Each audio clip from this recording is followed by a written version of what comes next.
13 নম্বরের অঙ্কটাকে আজ সলভ করব। এটা একটা ক্লাস 10-এর বই। দেখো লেখা আছে লম্ব বৃত্তাকার চোঙ, রাইট সার্কুলার সিলিন্ডার, কোষে দেখি 8 এবং এটা দশম শ্রেণীর একটা বই, গণিত প্রকাশ দশম শ্রেণী। আমরা আজকে 13 নম্বরের অঙ্কটাকে সমাধান করার চেষ্টা করব। পড়ছি 13 নম্বরেরটা। দুই মুখ খোলা একটি লম্ব বৃত্তাকার লোহার পাইপের মুখের বহির্ব্যাসের দৈর্ঘ্য 30 সেমি, অন্তর্ব্যাসের দৈর্ঘ্য 26 সেমি এবং পাইপটির দৈর্ঘ্য 14.7 মিটার। প্রতি বর্গ ডেসিমিটার 2.25 টাকা হিসেবে এই পাইপটির সমগ্র তলে আলকাতরার প্রলেপ দিতে কত খরচ হবে হিসেব করে লিখি। এখানে বলা হয়েছে যে একটা পাইপ দেওয়া আছে, পাইপের দৈর্ঘ্যটা দেওয়া আছে, তাই পাইপটার বহির্ব্যাস দেওয়া আছে, অন্তর্ব্যাস দেওয়া আছে এবং প্রতি বর্গ ডেসিমিটারে যদি গোটা পাইপটাকে আমরা রং করতে চাই, অর্থাৎ সমগ্র তলটাকে যদি রং করতে চাই তাহলে কত খরচ পড়বে। তাহলে প্রথমে এটা দেখে নাও, এটা মিটারে আছে, এটাকে ডেসিমিটারে কনভার্ট করে নেব। এটাও সেন্টিমিটার আছে, ডেসিমিটারে করে নেব, কারণ আমার যে টাকাটা বলা আছে বর্গ ডেসিমিটারে বলা আছে। প্রথমে কি করব, পাইপটার কোন কোন জায়গাগুলোকে আমাদেরকে রং করতে হবে না, পাইপটাকে যখন বহির্ব্যাস নেব বাইরের দিকটাতে রং করতে হবে। অন্তর্ব্যাস যেটা দেওয়া আছে সেখানে অন্তর্ব্যাস থেকে অন্তর্ব্যাসার্ধ বের করে ভেতরের দিকে যে পার্শ্বতলটা আছে সেটারও রং করতে হবে এবং পাইপটার যে উপরের অংশ আর নিচের অংশ থাকবে আমি দেখাচ্ছি সেটা কিভাবে আমরা রং করব, ওইগুলোকেও রং করতে হবে। চলো দেখি পাইপটাকে কিভাবে আমরা রং করি। দেখো দেখতে পাচ্ছ এখানে একটা আমার হাতে পাইপ আছে, এই পাইপটার দুই মুখ খোলা, দেখো এইদিকে দুই মুখটা খোলা। এবার এই পাইপটাকে আমরা রং করব। এই পাশটা এই যে পুরো সাইডটাতে রং করব, ঠিক আছে। ভেতরের দিকে এদিকে দেখো ভেতরের অংশটাতেও আমরা কি করব না রং করব, এই ভেতরের অংশতে। আর কোন জায়গাটাকে রং করব, এই যে পোর্শনটা দেখতে পাচ্ছ, এই যে পোর্শনটা থিকনেসটা দেখতে পাচ্ছ এখানে, ঠিক আছে। এই যে পোর্শনটা দেখতে পাচ্ছ থিকনেসটা, এই থিকনেসটাতেও রং করব। এই যে এই জায়গাটাকে, এই জায়গা কটা আছে না দুটো আছে, এইদিকেও আছে, এই পোর্শনটাতে রং করব। তাহলে পুরো পাইপটাকে বাইরের অংশটাকে আমরা রং করব, এই পুরো এই বাইরের অংশটাতে, ভেতরের অংশটাতেও আমরা রং করব এবং এই যে থিকনেসটা আছে পুরো এই জায়গাটা,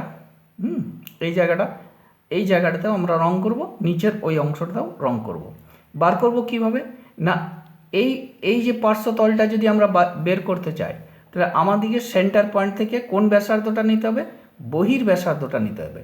বহির্ব্যাস যেটা দেওয়া হয়েছে সেখান থেকে বহির্ব্যাসার্ধ আমরা নিয়ে নেব, দিয়ে এই পার্শ্বতলের ক্ষেত্রফলটা বের করে নেব। ভেতর থেকে এইখান থেকে যে ব্যাস দেওয়া আছে সেখান থেকে অন্তর্ব্যাসার্ধ বের করে নেব, দিয়ে এই ভেতরের অংশের ক্ষেত্রফলটাও বের করে নেব। আর এইখানের যে ক্ষেত্রফলটা আমরা কিভাবে বের করব, খাতাতে আমি দেখাচ্ছি যে এইখান থেকে পুরো যে এইটা একটা বৃত্ত, ভেতরটাও একটা বৃত্ত, এই দুটো বৃত্তর ক্ষেত্রফল বের করে যদি মাইনাস করে দিই তাহলে এই অংশটার ক্ষেত্রফল আমরা পেয়ে যাব। এই অংশটার ক্ষেত্রফল যখনই পেয়ে যাব এটাকে 2 দিয়ে যখনই আমরা গুণ করে দেবো, এই ওপরের অংশটা এবং এই দিকে যে অংশটা একসাথে দুটো আমরা ক্ষেত্রফল পেয়ে যাব। টোটাল ক্ষেত্রফলটাকে বের করে আমরা যে টাকাটা দেওয়া আছে সেই টাকাটা দিয়ে যদি আমরা গুণ করে দিই তাহলে আমাদের টোটাল কত খরচা পড়বে আলকাতরা করতে সেটা বেরিয়ে যাবে। চলো দেখাই খাতা কলমে এটা কিভাবে আমরা সলভ করি। দেখো আমি লিখে রেখেছি কোষে দেখি 8, পেজ নাম্বারটা কত 147 এবং কত নম্বরের অঙ্ক 13 নম্বরের অঙ্ক। আমি পাইপটাকে এঁকে রেখেছি, দেখো এইদিকে পাইপের এই অংশে, এই যে অংশটা, এই অংশে আমি দেখিয়েছি সব ইয়েতে যে এই অংশের ক্ষেত্রফলটা আমরা বের করে নেব, এই অংশটার, তার মানে পাইপের বহির্ব্যাসের সাহায্যে, এটা হচ্ছে এখান থেকে এটা বহির্ব্যাসার্ধ, বহির্ব্যাসটা দেওয়া আছে আমরা ব্যাসার্ধ করে নেব, বহির্ব্যাসার্ধর সাহায্যে পাইপের বাইরের অংশের ক্ষেত্রফল পার্শ্বতলের ক্ষেত্রফলটা বের করে দেব। এরপর অন্তর্ব্যাসার্ধের সাহায্যে, অন্তর্ব্যাসার্ধ মানে এইটা, পাইপের ভেতর দিকে যে ক্ষেত্রফলটা, এইটার ক্ষেত্রফল, ঠিক আছে, ভেতরের অংশটা যেটা দেখালাম সেটার ক্ষেত্রফলটা বের করে নেব। আর এটা হচ্ছে একটা বৃত্ত পুরোটা, আর ভেতরটাও একটা বৃত্ত, তাহলে এই অংশটার ক্ষেত্রফল আমাকে বের করতে হবে। এটাকে ক্ষেত্রফল বের করে এটাকে 2 দিয়ে গুণ করে দিলে এটাও একসাথে বেরিয়ে যাবে। টোটাল ক্ষেত্রফলটাকে যোগ করে আমরা যে টাকাটা বলেছে অর্থাৎ 2.25 টাকা দিয়ে গুণ করে দিলে টোটাল কত খরচ পড়বে সেটা বেরিয়ে যাবে। চলো আমরা এটাকে কি লিখি দেখি। পাইপের বহির্ব্যাস, ব্যাসার্ধ কি লিখব প্রথমে? পাইপের বহির্ব্যাসার্ধ, ব্যাসার্ধ কত দেওয়া আছে না, বহির্ব্যাস দেওয়া আছে 30, 30কে আমি 2 দিয়ে ভাগ করে নেব। আর যেহেতু ওটা দেওয়া আছে সেন্টিমিটারে, ওটাকে 10 দিয়ে ভাগ করে আমি ওটাকে ডেসিমিটারে কনভার্ট করে নিলাম। এটা আসবে 15/10 ডেসিমিটার। ডেসিমি, এটা কি বেরিয়েছে না পাইপের বহির্ব্যাসার্ধ। এরপর লিখব পাইপের অন্তর্ব্যাসার্ধ।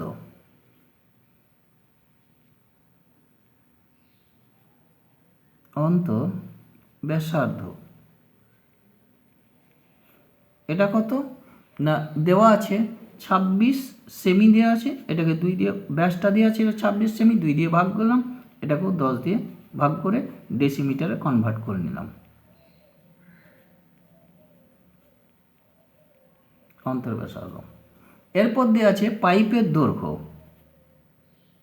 পাইপের দৈর্ঘ্য কত দেওয়া আছে না 14.7 মিটার, এটাকেও ডেসিমিটারে করে নেব, এটাও ডেসিমিটার হবে কত 147 ডেসিমিটার।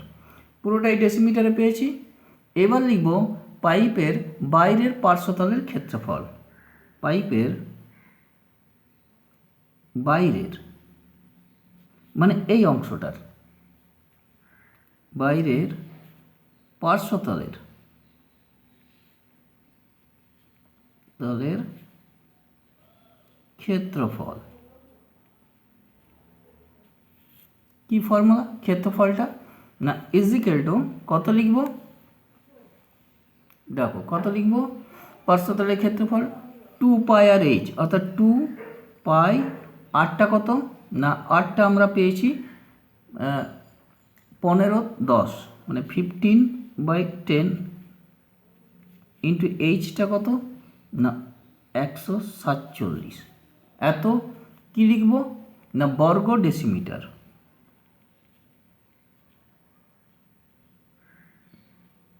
এটা হয়ে যাবে বর্গ ডেসিমিটার।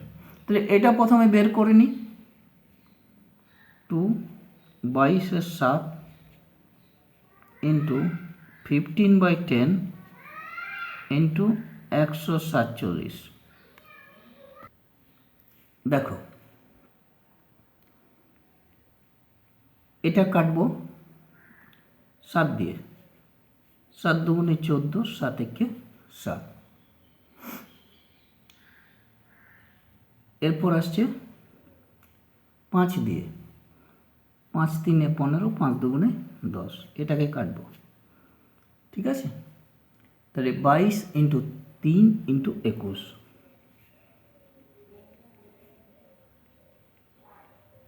সমান কত আসছে 1386 বর্গ ডেসিমি। এটা হচ্ছে পাশের এই যে পার্শ্বতলের বাইরের দিকের পার্শ্বতলের ক্ষেত্রফল। এরপর আমরা বের করব ভেতরের পার্শ্বতলের ক্ষেত্রফল। কি বের করব ভেতরের পার্শ্বতলের ক্ষেত্রফল। দেখো পাইপের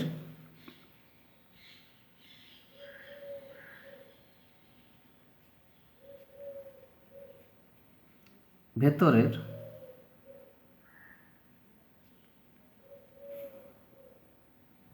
পার্শ্বতলের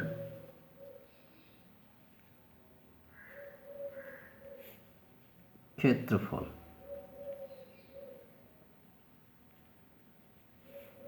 কত আসবে? 2 পাই, আরটা কত? 13/10, আমরা ওটা বের করে রেখেছিলাম, ইন্টু এইচ মানে হচ্ছে 147, এটা বর্গ ডেসিমি। কত লিখব? 2 22/7 13/10 147, এটাকে 7 দিয়ে কেটে দেবো, 7 2 1, কত আসবে এটা ক্যালকুলেশন করে? 1201.2 বর্গ ডেসিমি। এটা হলো পার্শ্বতলের ক্ষেত্রফল। এরপর আমরা বার করব পাইপের উপরের ও নিচের অংশের ক্ষেত্রফল। লিখছি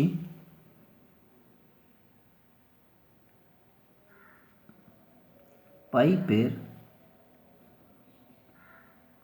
উপরের ও নিচের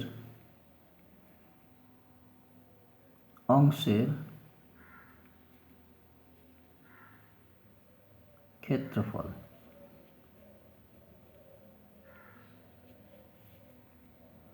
কিভাবে লিখব? না, ইজিক্যাল টু 2 দিলাম, সেকেন্ড ব্র্যাকেট দিয়ে দিলাম, পাই আর স্কোয়ার, আর মানে হচ্ছে 15/10 তার হোল স্কোয়ার মাইনাস পাই 13/10 তার হোল স্কোয়ার, এটা সেকেন্ড ব্র্যাকেট। ঠিক আছে, এটা কেন হয় দেখাচ্ছি। দেখো, যদি কোনো অংশ এরকম একটা বৃত্ত হয়, এখানে ব্যাসার্ধটা 15/10 বলা থাকে, 13/10 এবং বাইরের যদি ব্যাসার্ধটা বলা থাকে এখান থেকে 15/10, তাহলে এই বৃত্তটার ক্ষেত্রফলটা বার করব প্রথমে। কত? পাই আর স্কোয়ার, আর স্কোয়ার মানে 15/10 তার হোল স্কোয়ার মাইনাস পাই ভেতরের অংশ যে বৃত্তটা সেটা হবে পাই 13/10 তার হোল স্কোয়ার। তাহলে এই যে পুরো বৃত্তটা থেকে যদি ভেতরের অংশটাকে যদি আমরা বাদ দিয়ে দিই, মানে এটা একটা বৃত্ত, ভেতরটাও একটা বৃত্ত, পুরো বৃত্তটা বলতে পুরোটার ক্ষেত্রফল, সেখান থেকে এই ভেতরের অংশটার ক্ষেত্রফল বাদ, তাহলে আমরা সাইডেরটা পেয়ে যাব। এই সাইডটাকে আবার এটা যেহেতু পেয়েছি, এটা উপরে আর নিচে দুটো হয়ে যাচ্ছে, সেই জন্য এটাকে আমি এটা বের করে এখানে 2 দিয়ে দিয়েছি। বুঝতেই পারছো এই যে এই ফর্মুলাটা কেন লাগিয়েছি। দেখো এখানে 2, এই দুটোতেই পাই আছে, পাইটা কমন নিয়ে নেব, আর এখানে এ স্কোয়ার মাইনাস বি স্কোয়ারের ফর্মুলা বসিয়ে দেবো। 15/10 প্লাস 13/10, এ প্লাস বি, আবার 15/10 মাইনাস 13/10, এটা বেরিয়ে গেছে। এবার এটা আসবে 2 পাই 22/7 বসিয়ে দিলাম, ইন্টু একবারে করে দিচ্ছি, 10 যদি লসাগু হয় 15 প্লাস 13 28/10, আর 15 এটা হয়ে যাবে 2/10, এটা লিখব বর্গ ডেসিমি, এটাও বর্গ ডেসিমি। ঠিক আছে, এটাকে ক্যালকুলেশন করে নিই, কত আসবে এটাকে কেটে?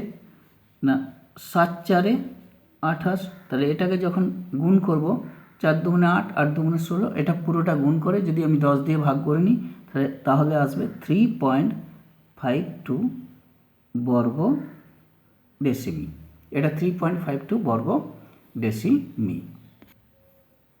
মোট রং করতে হবে মোট আলকাতরার প্রলেপ লাগাতে হবে, মোট আলকাতরার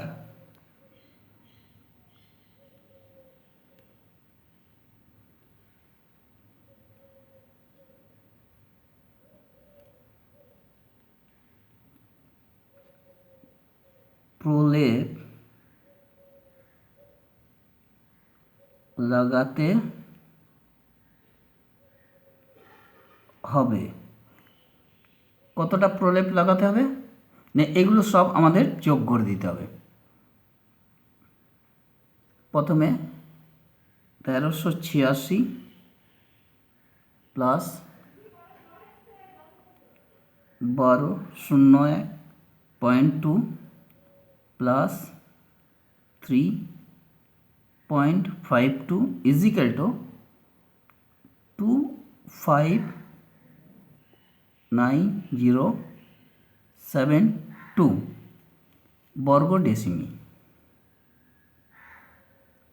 বর্গ ডেসিমি এটাতে আলকাতরার প্রলেপ দিতে হবে।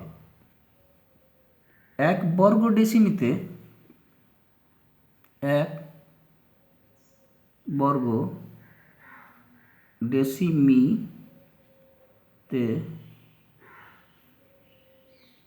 খরচ 2.25 টাকা। এটা 1 বর্গ ডেসিমিতে খরচ। অতএব মোট খরচ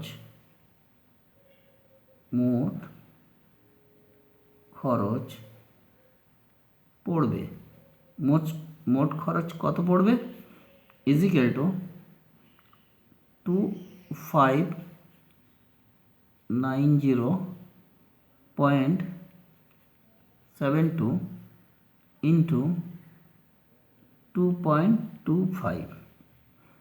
এর পয়েন্টটাকে তুলে দেবো নিচে, পয়েন্টের জন্য পেয়ে যাব 100। 25 9 225, 25 4 100, এটাকে 4 দিয়ে ভাগ করে লিখে দেবো 4 6 24, 1 4 4 16, 4 7 28, 4 6 24, 4 8 32। এটাকে যখন গুণ করে দেবো 9 দিয়ে, তাহলে আসবে 5829.12 টাকা। তাহলে কত খরচ পড়লো, মোট কত খরচ পড়লো না 5829 টাকা 0.12, মানে 5829 টাকা 12 পয়সা। এটাই মোট খরচ, এটাই পড়বে। অর্থাৎ পাইপটার যদি ভেতরের অংশ, বাইরের অংশ, উপরের অংশগুলোকে রং করতে আলকাতরার প্রলেপ দিতে চাই, তাহলে মোট এত খরচা পড়বে, এত খরচ পড়বে আর কি। এটা তোমরা বুঝতে পেরেছো। তোমরা বন্ধুদের মধ্যে এই ভিডিওটাকে শেয়ার করে দেবে, বেল আইকনে ক্লিক করে রাখবে, আর চ্যানেলটাকে অবশ্যই সাবস্ক্রাইব করবে, না হলে বাকি অঙ্কগুলো পেতে তোমাদের দেরি হবে বা পাবে না। তাহলে সহজেই যাতে অঙ্কগুলো পেয়ে যায়, তার জন্য চ্যানেলটাকে কিন্তু সাবস্ক্রাইব করে রাখবে।